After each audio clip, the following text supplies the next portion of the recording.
guess who has the least? And it doesn't matter. The Braves. The Braves have overwhelmingly the least amount of bases on a Thursday. I was They going to do. say They Texas have Rangers because they have the least amount of bases Monday, Tuesday. They also Wednesday, have the least amount of bases on day games. Yeah. No. That makes sense.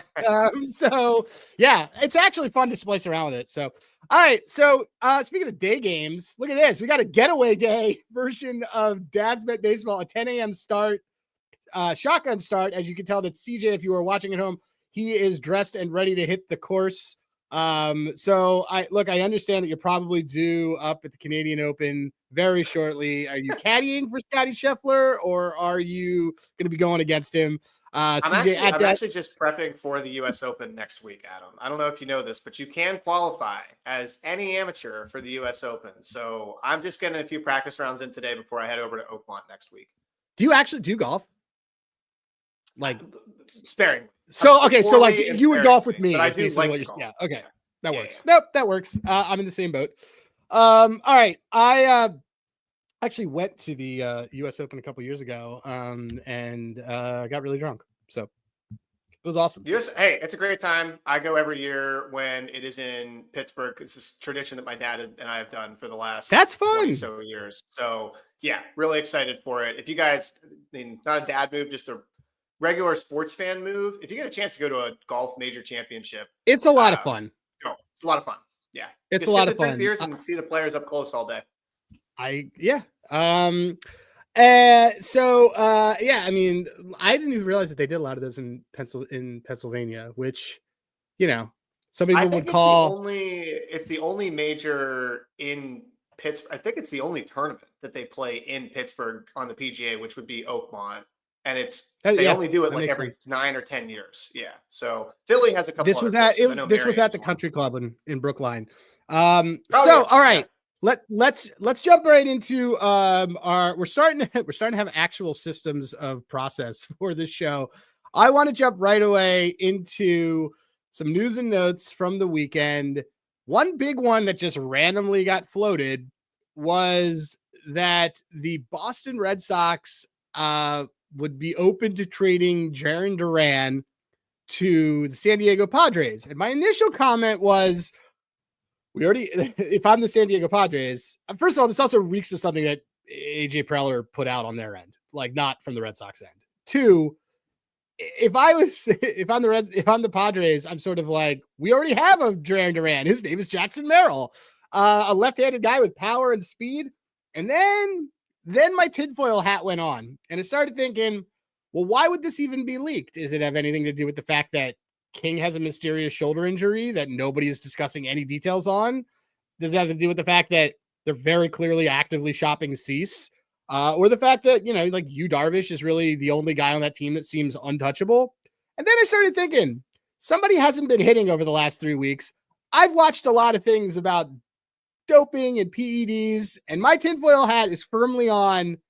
This move, to me, I want this out there and reeked right now, reeks of, I think we're getting a Fernando Tatis Jr. PED strike 2 suspension in the next 6 weeks. I rest my case. He did. It was reported on that he was the guy, he and his dad were the guys that got Profar on the PED bus. At least wait, was it? Hold on. I didn't even know that. This was half of this was a bit, but was that real?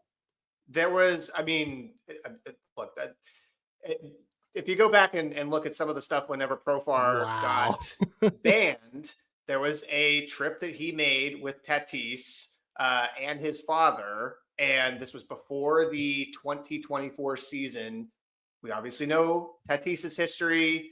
This is now I'm really getting like super tin. We're adding some more aluminum to the tinfoil hat here. Yeah.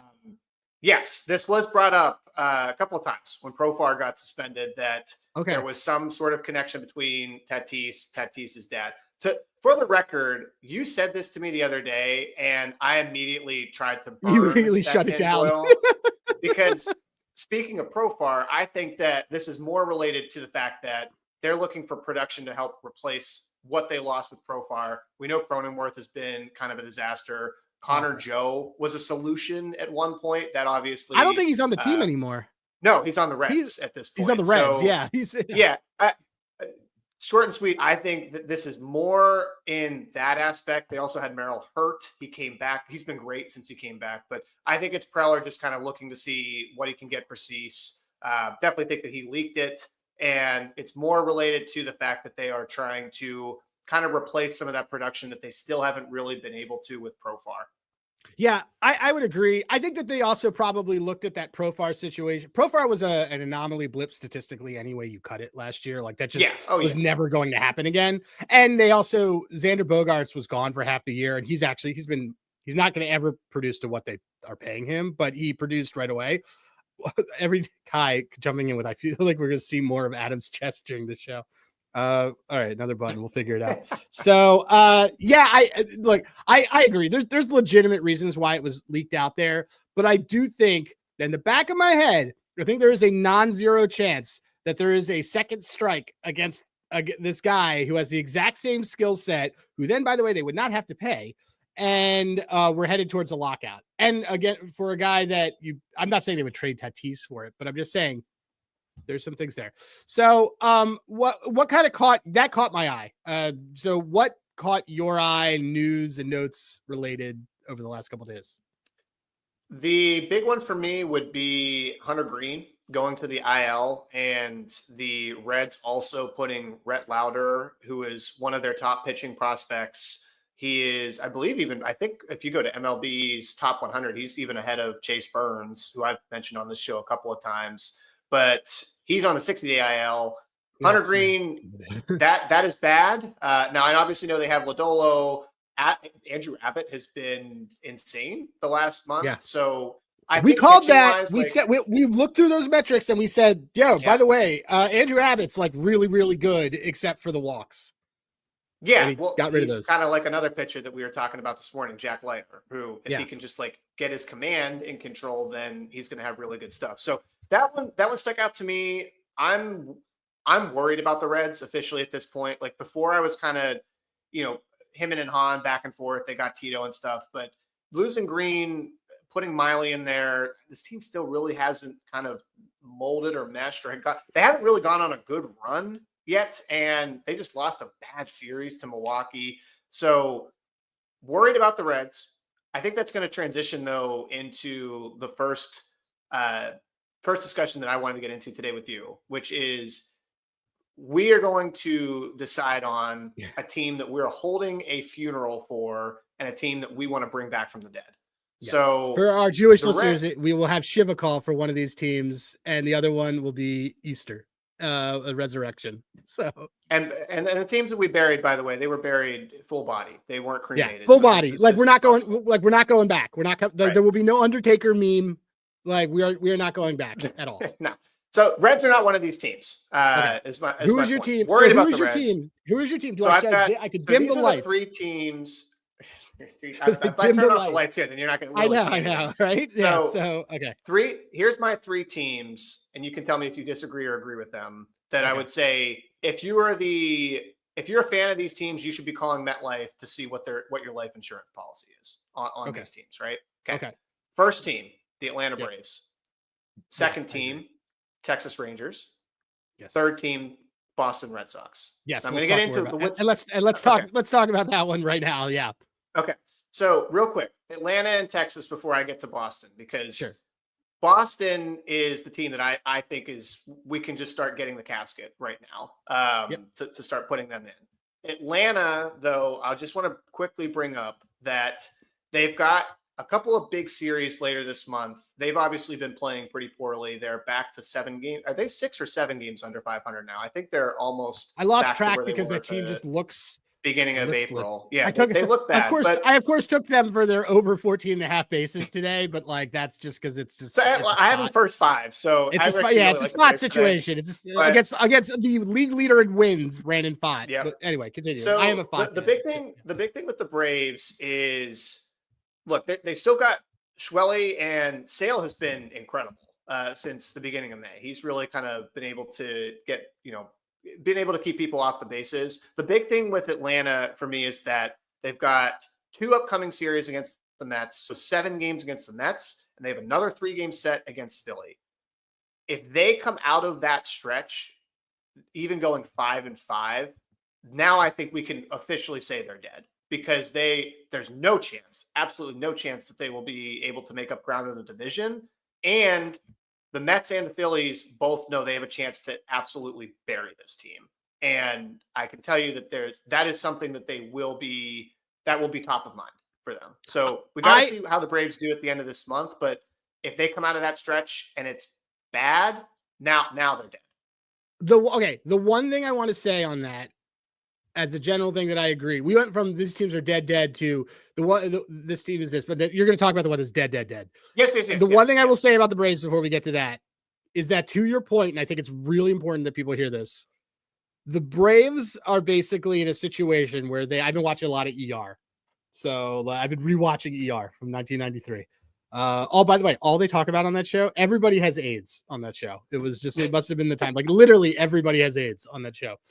The Braves are in a situation where they need every single machine that is attached to them to suddenly have a lightning strike work at the same time. We talk about this actually every year that you and I have been friends, of, hey, the Mets could bury this team at this point. And the Mets didn't, took their foot off the gas and let the Braves back in. Like that, they had a 4-game set in August last year. The Braves went 3-1. I'm like, remember. Yes. Right. Yep. So, but the thing is with this Braves team, they have the 4th lowest pitching WAR in the NL. They are messing around with the lineup all over the place. Their best catcher isn't even can't always get to the field because they have a guy who they're paying $70 million that they absolutely need to now get off that team, Sean Murphy. I think, and the most important thing is that you have a guy who, whether it was a brace or whatever it was for that UCL, I think was arguably, for lack of a better description, rushed back, and clearly looks like he is afraid to throw any sort of breaking pitches with any sort of velo at all, because he backs off, does not get full extension, and then he watches them go out of the park because he's back to just using his fastball. So that would be Spencer Strider. So I think this team is deader than they are, and they need a lot of things to happen in front of them for them to be alive. Let's go to let's skip past who I got my shovel ready. Let's get to the Red Sox. The only thing I was going to say, Rangers, by the way, I think they're pretty much dead. It's just that their hitting literally can't get any worse. And when I say can't get any worse, they are dead last in the league in ISO, BABIP, WOBA, and they are second to last in WAR. So, they can't get any worse. If their hitting even gets a modicum better, Eovaldi comes back. Good word. That team could at least start to string something together. But I think they're most likely dead. And to those who listened, the team that we are recording this during day games, the team with the least amount of bases on day games this season is the Texas Rangers. Overwhelmingly. All right, so let's go. Let's bury a team. Now let's actually put on our funeral attire and go and bury the Red Sox, because you may be thinking also, horrible timing, by the way. I wish we would have recorded this yesterday before they had that miraculous comeback and win. That's what they do against the Angels. Maybe they get a little bit of momentum off of that. But like you said, they've done this a number of times this season. I think they actually are one of the top teams in terms of comeback wins. So if you go and look at some of their stats, you may at first think, all right, well, this team is not as bad as you say they are. They're 14th in pitching WAR. 1/3 of that is from Crochet. Okay. And his season high of inning pitches is 146 last year. He's already up to 82 this season. So he's on pace to blow past that inning pitch high that he's had for his career. We've never seen it. I mean, this guy has also been an injury concern for a lot of his career. So, all right, let's assume though Crochet has been or continues to do what he's doing. The second pitcher that leads in WAR is Hunter Dobbins, who has a K- BB of under 15% and an xERA of almost 4. So your second best pitcher right now has an xERA of almost 4 and is below 15% in K- BB. Not great. Your team leader in batting WAR, Bregman, he's saying that he's making warp speed recoveries, I believe what he said. Yeah. Okay, that's fine. This is still the same injury that he had that kept him out for a couple months. Minimum, he's still out for a couple more weeks. And yeah, they've been 7th in batting WAR since Bregman went out. You know what teams have been better than them? Oh, 3 teams in their division: the Yankees, Toronto, and the Rays. The Rays and Toronto, number 1 and number 2. Campbell, also their solution at rookie in terms of second base, totally fallen off a complete cliff. -1 WAR since the beginning of May. And this team also has so bad. First appearance schedule. K has been great for us on him. Yeah, he's awful. 5th. We can talk about that here in a second too. But 5th hardest strength of schedule remaining. I've been dying to have this team call up Roman Anthony. They called up Marcelo Meyer, but that Campbell point I just made is the thing that also concerns me. It's like, well, great, you have these, top 10 elite prospects you're calling up. What if they do kind of hit a rookie wall? Like Campbell was one of the best, probably, he was maybe the best second baseman in the AL in the month of April.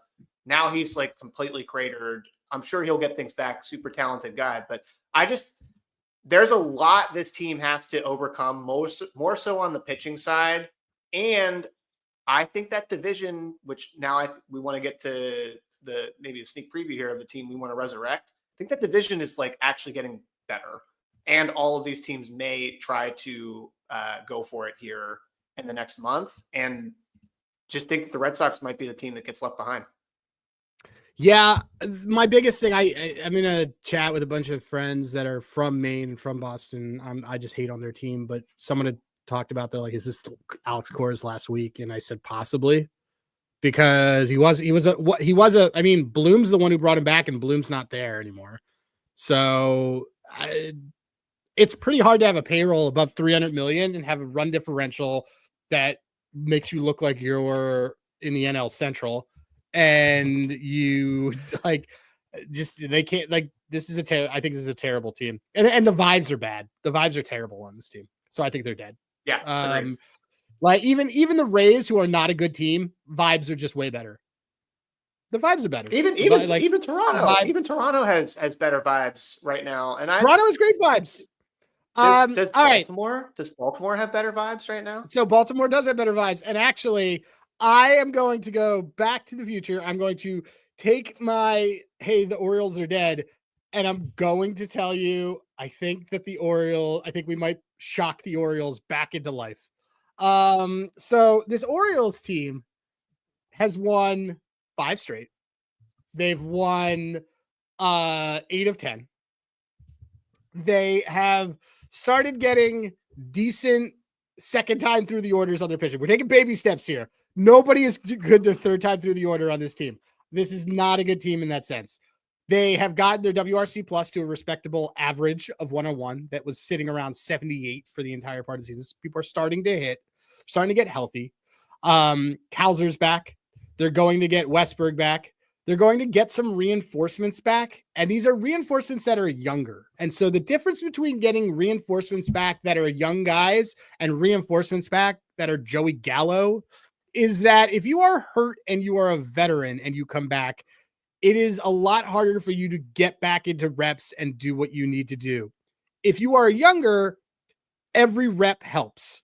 So every rep helps because your recovery time's faster, you are healthier, all of the natural things you would think of, why young people are better than old people. It's like in a nutshell. But I have liked what I've seen with his pitching. Charlie Morton has looked a lot better for what he's needed to do. I think this team still has god awful overall rotation. But I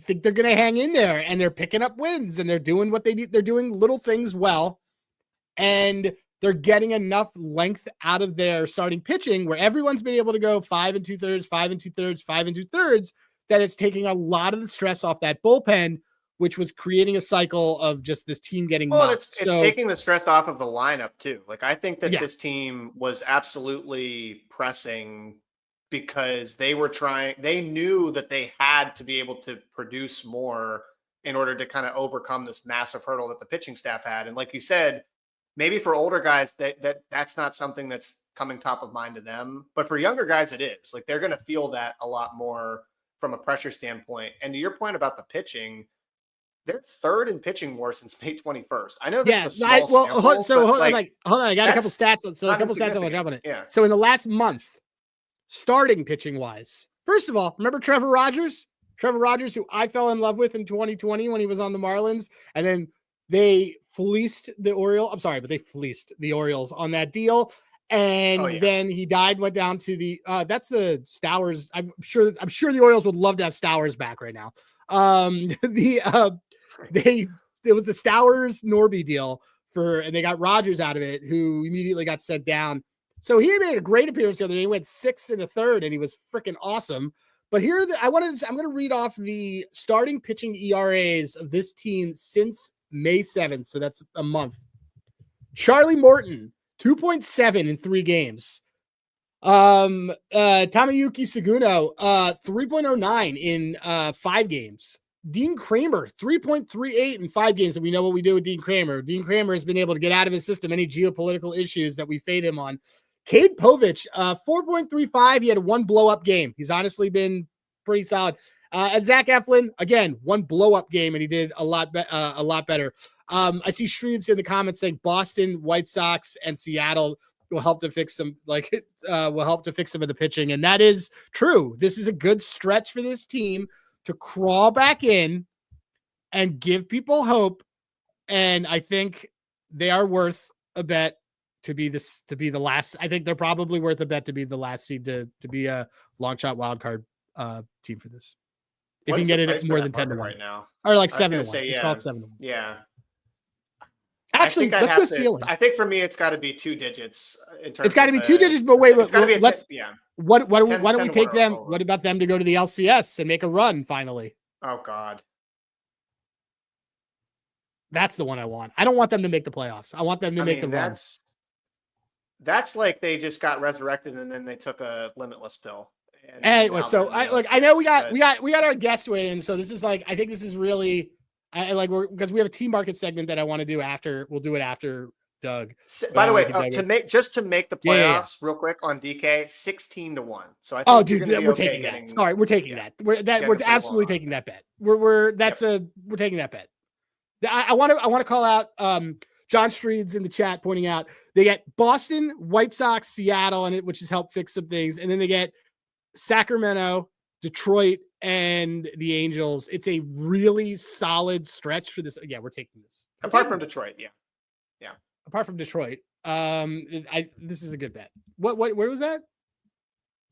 That was on GK. DK was 16-1. I haven't looked at the other books. All right, well, we're gonna look around, guys. Don't tank the number, but I like that. I'm gonna do it.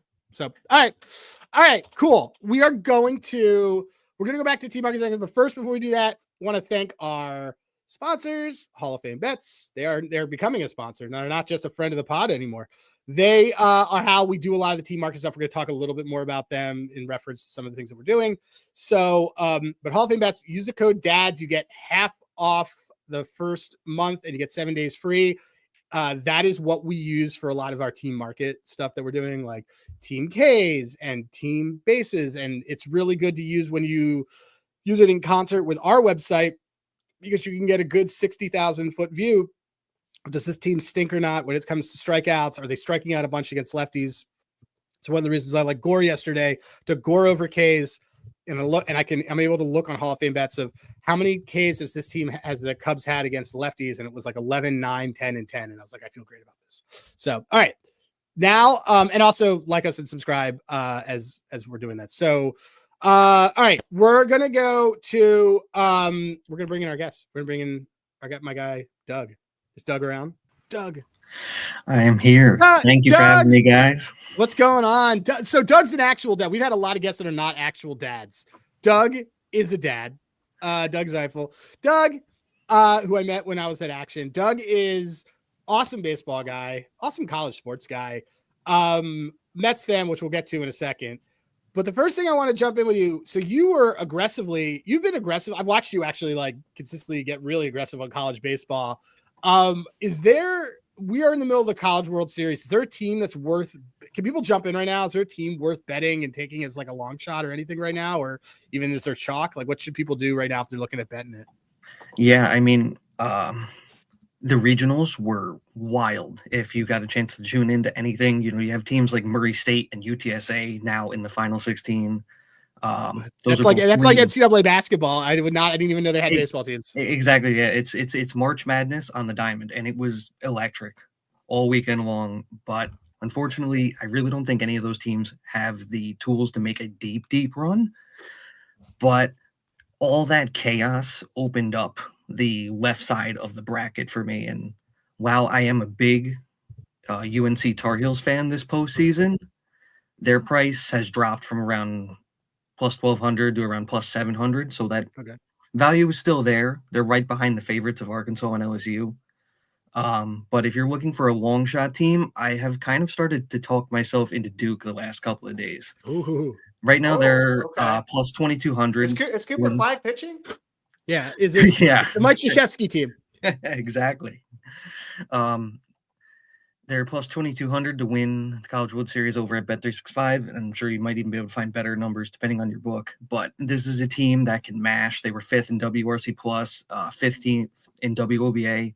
And their pitching staff is a little bit unique versus some of the SEC teams. They don't really have like a heavy starter. You won't see guys go deep into games. Guys will be 4 or 5 innings, and they're going to mix and match, which is great for success in Omaha because of the day-by-day format of the tournament.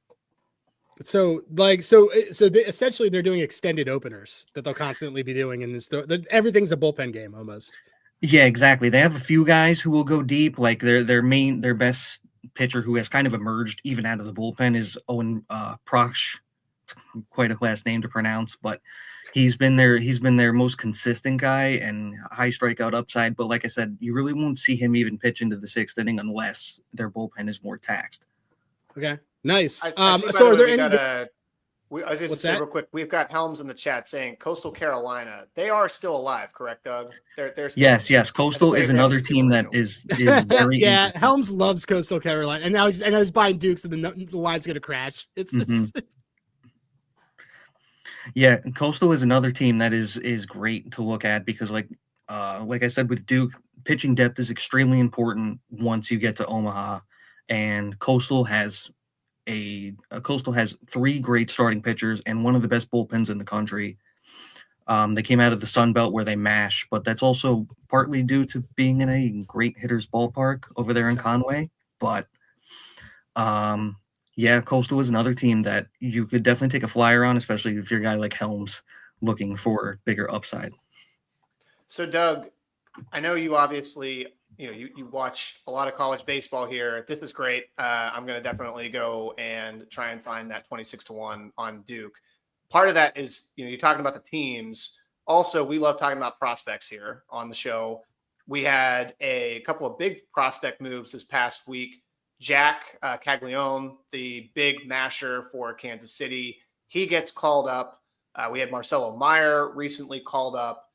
What are your thoughts, though? Because one team that we talked about a little bit earlier on the pod was the Boston Red Sox. And I have been my son was not named after him, but I have been waiting for Roman Anthony for about 2+ months now. And so what are your thoughts on Roman Anthony as a prospect? Have you gotten to see him? Any reason why we haven't seen him yet? And what do you think he would do once he gets up to the major leagues? Yeah, I mean, I've definitely seen a lot of good, a lot of highlights from Roman Anthony, guy who's a top prospect, guy who opened up the early season AL Rookie of the Year markets not far out, before not making the roster through spring. I haven't been able to see a lot of him actually like over at AAA, but looking at some numbers, he's a guy who projects to be like a fire starter at the top of the lineup, a power speed guy. Hard hit rates at 57% at AAA this year. It's just bonkers. Exactly. An average exit velocity of 94.7 out of a guy who is really not that big and has already proven he can steal 20 to 30 bags in a full season.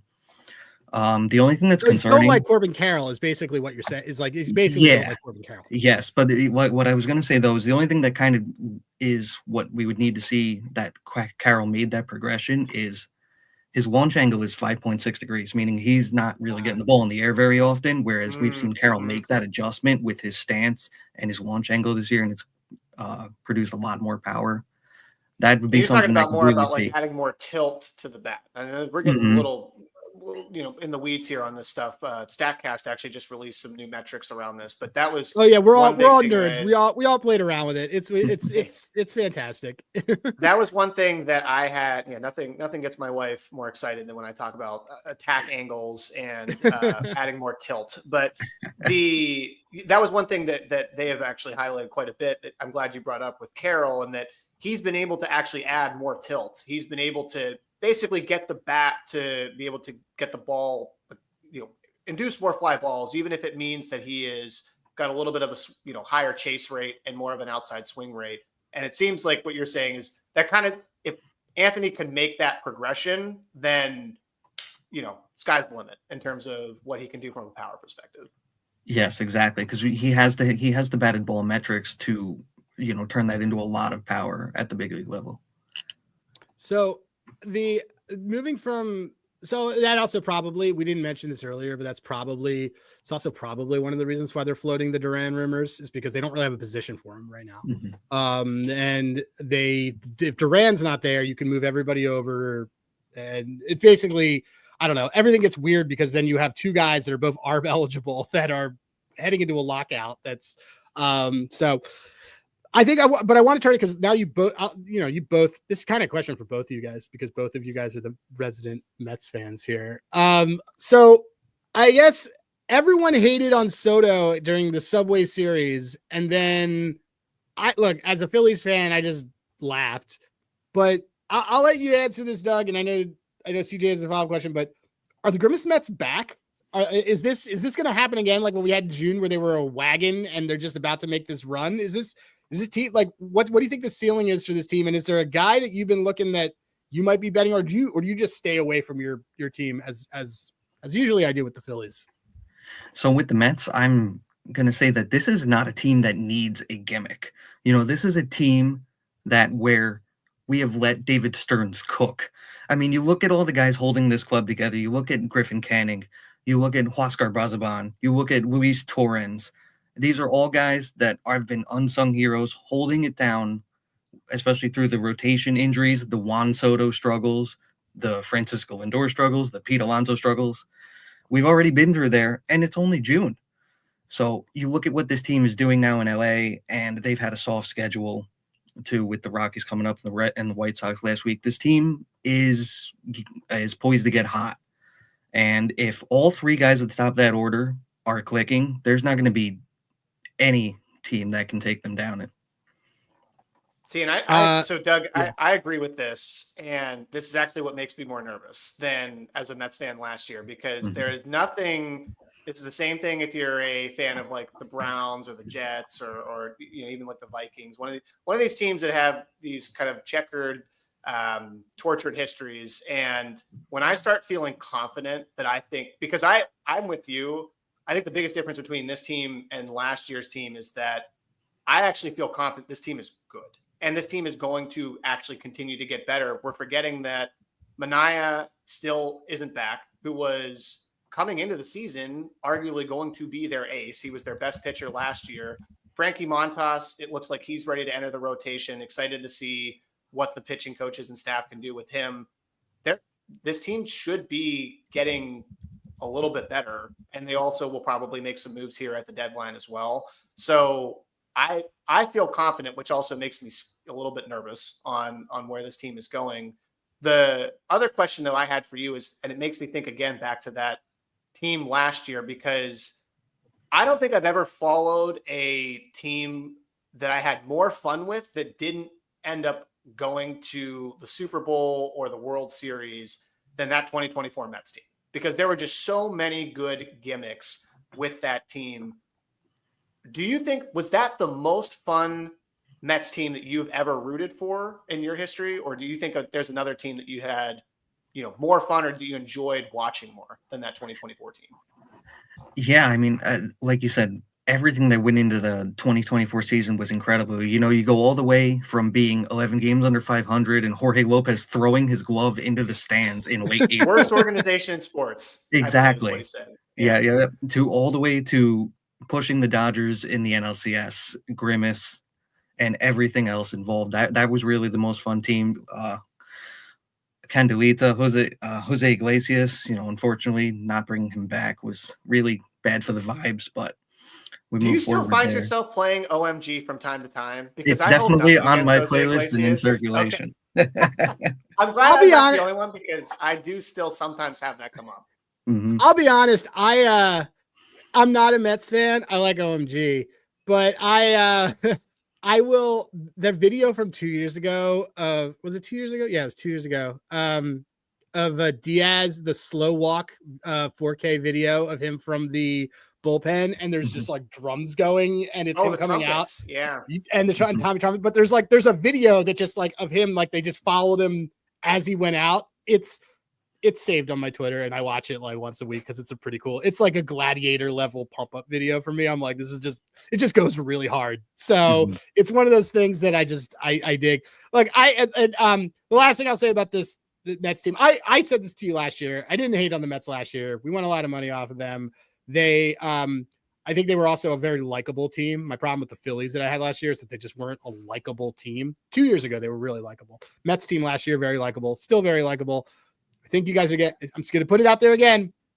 I think Dalton Varsho is an extremely good ad for. That doesn't mean the Jays are waving a white flag or whatever, but Dalton Varsho or a big lefty power bat is the only thing I think that is missing on this Mets team, and he can play like every outfield position too. So I just think he would be a good fit. So he's got to come back from the IL. By Starling Marte is kind of my thing, you know. So, but Doug, so tell everybody, because we're gonna have you back. Tell everybody where they can find you and where they can find your stuff. And another thing, note about Doug and I stayed up for like 30 minutes last year capping the home run derby, and we won with Tio, and it was great. We had such a good time with it. So we will definitely do that again this year. But Doug, tell everybody where they can find you. Yeah, you can find all of my work on my Twitter at Doug Ziefel. It's very simple. They're just like my name here spelled. I know my last name is hard to say, but they're not that bad to copy down. I just put out my entire Super Regionals preview for college baseball this weekend. So if you're looking to get in on the action and find a team to back, like Coastal Carolina, like Duke, like North Carolina, all my stuff is there for you. Nice, dude. Nice. Well, dude, thanks for coming by. Appreciate you being a fellow dad who bets and being a baseball dude. So it's good to see you, buddy. Yes. Appreciate you guys. Thanks for having me on. Yeah. We'll see you soon. I think that I just want to see the Mets bury the Braves is really what it comes down to for me. I despise the Braves more than anything else. So I tell people this all the time too. The game that they played against the Braves in that doubleheader might be my favorite baseball game I've ever seen. Because the Braves, because it was against the Braves. Yes. I think that I will never be able to get out of my head. And I say this to Taylor, and it usually shuts him up. Chris Sale quit on your team when you guys needed him. He did. They needed Sale in that game. They're like, all we need you to do is this. And he said he couldn't pitch a day before. F that team. So, yeah. All right. Well, we're going to go. Here's what we're going to do. We're going to combine segments sort of into one. We were going to do other things, but we went a little long on way cooler stuff. Guys all probably know that we have a website, handygraphs.com. It's awesome. Full disclosure, it is eventually going to become a site that we're going to charge people for. I'm sorry, it's not going to break the bank, but that's just the way it's going to be. More details on that soon. But it's an awesome site. We built it because we wanted to have all the dashboard metrics that you could use to make edges as you're doing bets. You could actually use it for fantasy, all sorts of things. I want to show right now a market that I have been killing that is a lot of fun. And I'm going to show you how to use it on our site. Our site, by the way, right now, like, go use it while it's free. And this isn't me being, it's not going to, we're not going to charge people $50 a month. Don't worry. But it will eventually, we need to pay server fees. So like, just understand that. Here's what I'm going to show you guys. First K. That is what I want to show you. So first thing I'm going to do is I usually stick around on the last 3 starts and the last 5 starts because that gives me a really good idea. I look for a guy with a high K rate, but I also want someone who's called strike and whiff rate and swing and strike rate is red. I'm not interested in somebody like I'm not interested in this. I'm not interested in a Max Fried situation where he's not getting like the whiffs, but he's getting the Ks. This means it's ump heavy. He's also not a K guy. He said that. So look, good example, Jesus Luzardo.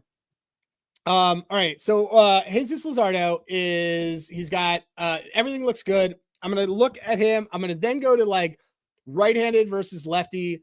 There's a clear split. He just murders lefties. You can see that. By the way, guys, red is good. Blue is bad. Blue on K. He's got a blue K rate on righties, a red K rate on lefties. I then go to batters. Who are they playing today? The Phillies play Toronto. It's a bad example, but bear with me because the formula still works. All right. So for K percentage, you can do this within filter greater than or equal to. I look for someone who's around, like I want a 28% or higher on a K rate on somebody who is lefty. Now, this isn't going to work for this matchup, but the formula is how you do it. So I see Shreeds pointing out Barger. What I normally am looking for is I'm looking for guys that have really high K rates. I can actually do this actually for the whole thing. I look for guys who have really high K rates. I use the filter, and then I'll do it by last 5. And I'm looking for, give me guys with high K rates, blue, so they're in bad form. Luis Robert looks like a great example. What I'm trying to find is a guy here who has an extremely high K rate over the last 5 games against the type of handedness, which is something that only we have. So like last 30 plate appearances against a righty. Who did we say? Let me see. Actually, here's a good example. Is no one on the Giants. Is there anybody on?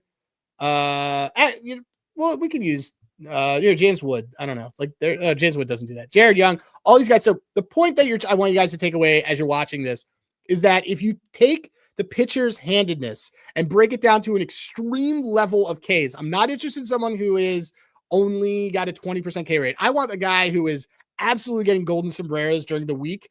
You match that up to the starter and who they are better against on right-handed versus left-handed, and it's not going to be a ton of guys. It might be 1 or 2 guys a night.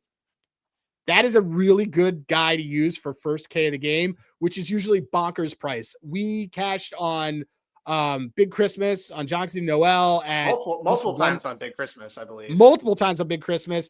We cashed on, there's a lot of guys. We've cashed on him, cashed on JJ Bleday the other night. CJ Alexander is also another good one. That guy can't hit a bus. So anyway, that is just something I wanted to show everybody, how you can use handigraphs to hit a market that we have found an extreme edge on lately. Those markets don't usually open up. The prices are way better on FanDuel. The markets don't really open up until about a couple hours before the game, but look for guys in bad form and then get down to the minutia of how they are against a specific pitcher's handedness. And just by the way, your weekly reminder, watch the games. If you lose on that first plate appearance, come back, because you'll have a live next plate appearance that you can bet on a strikeout, and you're likely to get a good price on that one too. So are you suggesting that people martingale this and double it down? And so so that's a good way to do it. And then again, one of the things that we do, we'll also sometimes compare some of this stuff on overall form to Hall of Fame bets, who has, if you go to the leaderboard and you go to teams and then you go to team strikeouts, you can look at a team versus a handedness over the last 5 games. And you can see, like, what you want is teams that are in double digits against that. That means they're just awful form. I adapt this market to team total strikeouts, combined strikeouts and stuff for the game, things like that. So it's a good way to find other edges. Cool. All right. Are you guys, I think we're ready to do some dad moves as we bring in Spencer. My dad move is see-through boxes for your basement for storage. As I pulled out it's 90 degrees here, and I pulled out my kids' water table that we do outside, which I hate, but because we pay for a pool club, and my wife's like, oh, we'll play with the water outside. I was just like, this is silly. Why did I pay for this? So anyway, I brought it up though, and we needed to bring up the hose too. The hose was kept over the winter in a see-through clear bin that I got at Home Depot. Highly recommend you store things in your basement with this, because you can do things seasonally, and you can say, oh, there's all my stuff that I need for the summer, and here's all the stuff I need for the winter, and you can switch it out, and it's great, and you never have to use them all at the same time because you can just switch one thing into another. See-through bins, great for storage, great to put in the basement. That's a good one. The see-through bins, especially because I was actually just taking out some stuff from the basement yesterday. Some toys that my daughter had when she was a baby for my son, and I had no idea like which bin. Thankfully, my wife is good at labeling this stuff, but see-through bins, I would have been able to immediately be like, oh yeah, there's the Love Every Toys. My dad move of the week would be if you are going to visit your parents or your in-laws, pack food for your kids, because you can't just assume that your parents or your in-laws are going to have the right food, especially if your kids are picky eaters. I just had this experience where I drove 5 hours to central Pennsylvania to go visit my mother, brought my son. I'm in the back of my head thinking, oh, well, she'll have, I mean, all I need is fruit, berries, bare essentials. Of course I show up. None of that stuff is there. I still had to end up going to the grocery store anyways. My wife actually packed some stuff, which was good. But if you have young kids and you have to go visit your parents or in-laws, just bring some of their food. It'll make your life easier. Don't depend on your parents having the right stuff, because 9 times out of 10 they probably won't. That's what my wife brings stuff that has the whole thing, and I'm the one who's like, oh, she'll eat chicken fingers, and my wife is like, no, she will not eat chicken fingers. All right, what do you got, Spence? All right, so in the summertime, I usually set up the basement with a projector just because it's 20 degrees cooler, but it's, I guess my dad move is just get a projector, you know, like even if it's like a cheap one. I have like a, do you have a Recco? Yeah, give us a Recco specific. I've always wanted to get one. Well, the one I have, my dad gave it to me. Like, it doesn't have a lot of miles on it, but it's, you know, 1080p and everything. And, you know, Nice. It's like perfect for watching NHL finals, NBA finals, but movies, man. Just set up a movie, and I'm sure it'll be great with a comfortable movie viewing experience where you can pause it whenever you want. And, you know, I guess in your guys' case, if the kids, you know, don't like the movie and start, you know, making a fuss. Do you have a change lot the of movie. light that comes into your basement? Like, do you have like any light that comes in or no? Okay. It's See, not in the area where the projector is, but You see other the parts of it. background of this? That's There's the no ideal light. There's no light situation. in Spencer's room. Hey, this isn't the basement. This is the office. This is the office. So It's my house. It's a cave. Yeah. this room's a that's a good cave. one. Like, I have one window here. It's not the best experience, but get a projector. It's awesome, and it's a nice alternative to like the outdoor drive-in. I don't know if they do that where you guys are, but those are fun too.